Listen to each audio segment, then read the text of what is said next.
चलिए students, finally वो notification बाहर आ गया है जिसका हम सभी को बहुत ज्यादा इंतजार था, स्पेशली मुझे और मेरी पूरी टीम को, क्योंकि हम बहुत टाइम से ये सुनते आ रहे थे कि इस बार पेपर पोस्टपोन होगा। इस बार शायद एग्जाम जून में नहीं होगा, जुलाई में होगा, क्योंकि हमारे जो यूजीसी के चेयरमैन थे प्रोफेसर जगदीश जी, उनका रिटायरमेंट हो गया है। तो मुझे लगता था शायद नए चेयरमैन के आने में थोड़ा टाइम लगेगा, बहुत डाउंटिंग टास्क है, इस वजह से एग्जाम भी डिले होगा, क्योंकि यूजीसी नेट का एग्जाम तो उनकी देख में ही होना चाहिए। बट एनटीए ने फाइनली डेट को अनाउंस कर दिया है, जून लास्ट वीक में आपका एग्जाम होने वाला है। फॉर्म्स आउट हो चुके हैं, आप उसको प्लीज भरें। अब अगला प्रश्न जो सबसे जरूरी है कि हम तैयारी कैसे करें, लास्ट मोमेंट में हमें क्या करना चाहिए। देखिए, हमारे पास सिर्फ 1.5 महीना है, अगर हम लॉजिकली मान के चलें तो। अब 1.5 महीने में कुछ भी नया मत पढ़िए, जितना पढ़ लिया है उसको स्ट्रॉन्ग करें। वो कहते हैं ना कि तलवार है, तलवार को हमें बस शार्प करना है, बस वही करो, शार्पन योर स्वॉर्ड। नया मत पढ़ो, पुराने को इतनी बार पढ़ो कि आपके दिमाग में बैठ जाए। जितनी भी क्रोनोलॉजी की ट्रिक्स मैं आपको दे रहा हूं, जो भी क्रोनोलॉजी में आपको रटवा रहा हूं, जो भी मैं इंपॉर्टेंट राइटर आपको यूट्यूब पे या पेड बैच में आपको करवा रहा हूं, वो सारे राइटर्स आपको बहुत अच्छे से करने हैं, क्योंकि वो सारे writers UGC net point of view से बहुत बहुत बहुत ज्यादा इंपॉर्टेंट है।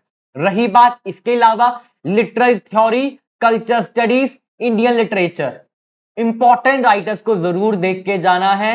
And practice makes the man perfect, इसलिए आपको बहुत सारे मॉक टेस्ट और पीवाईक्यूज देने हैं। अगर आप भी प्रैक्टिस करना चाहते हैं कि आपको देखना है कि आपकी कितनी तैयारी हुई है, तो हर संडे को हेलो अंग्रेजी के ऐप पे एक वैल्यूएशन होता है।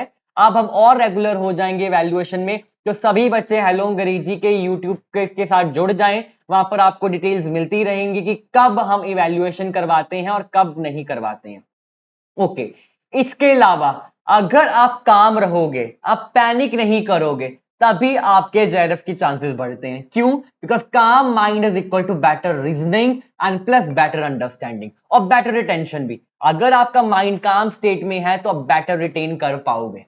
ठीक है। And final thing, paper 1 is the game changer. अगर आप पेपर 1 को इग्नोर कर रहे हो, पेपर 1 को अच्छे से नहीं कर रहे हो, तो चीजें बहुत मुश्किल हो सकती हैं, क्योंकि हमारा सपना यूजीसी नेट क्लियर करने का नहीं, जेआरएफ हासिल करने का है। तो मैं यही चाहता हूं कि जेआरएफ के लिए आप पेपर 1 को भी बैलेंस करो विद पेपर 2।